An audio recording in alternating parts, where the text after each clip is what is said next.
Karen and Abner, the topic of what proponents call school choice began picking up steam here in Texas more than 2 years ago. Supporters of vouchers or education savings accounts believe parents should have more of a say in where and what their children learn by expanding access to private schools.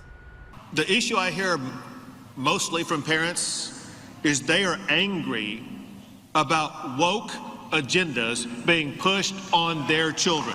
It's not a new concept. At least 32 states across America have some form of school voucher program. That's according to America First Policy Institute. Those programs vary. Some are simply vouchers where parents can access taxpayer dollars to send their kids to private school.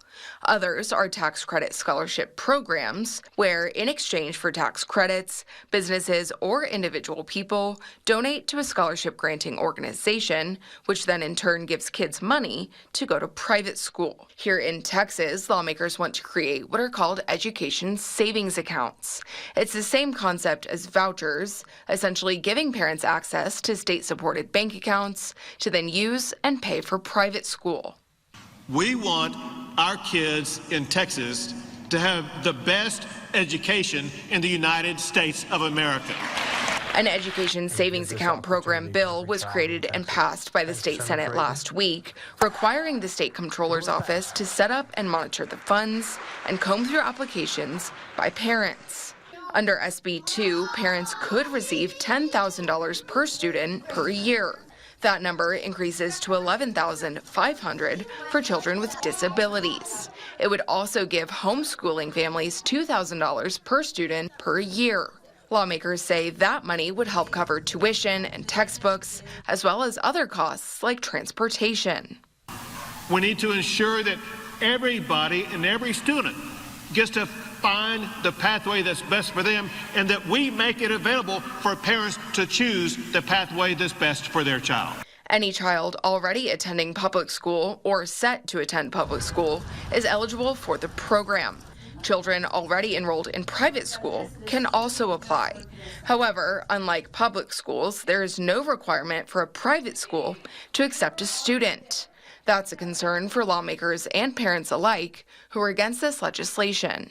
You're telling us that this bill would allow hardworking Texans taxpaying dollars the ability to be presented to an institution, a private institution, that could deny that student, where the Texas Constitution requires equal educational opportunities. It has a mandate for us to do that. And so I don't understand how you reconcile the two.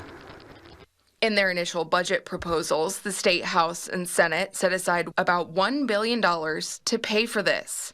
That would cover about 100,000 children. More than 5.5 million students were enrolled in public schools last year, according to the Texas Education Agency. That means the education savings accounts will initially only provide for about 0.2% of the state student population. That has some state senators concerned about who will actually benefit. In terms of our public school system, it's predominantly minority now, is it not?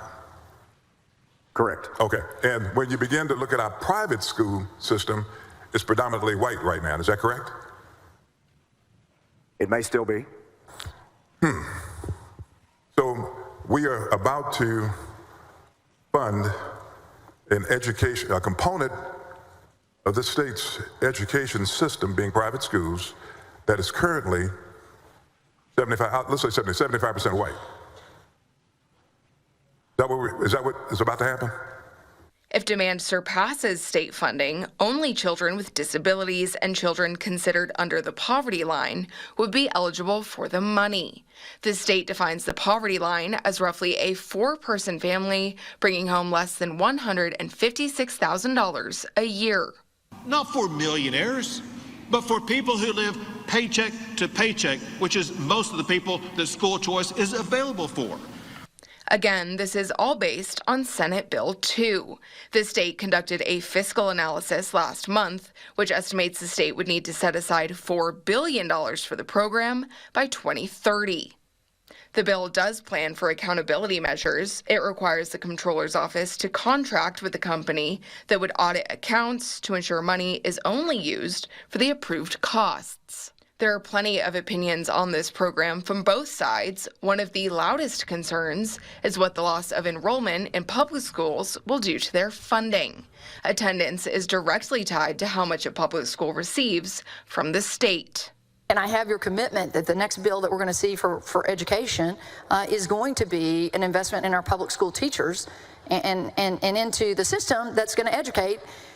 Well, you say this is 1.7%, so back that out at 98.3% of the children. Is there a commitment there from you? The state's analysis of SB2 estimates 24,500 students would leave public school for private by 2027.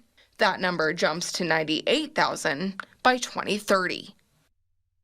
SB2 has only been passed through the state Senate so far. The House created its committees just today. The Senate's bill will now have to go through the House Public Education Committee to get to the floor for a vote. It's not yet clear how long that will take. Karen and Abner.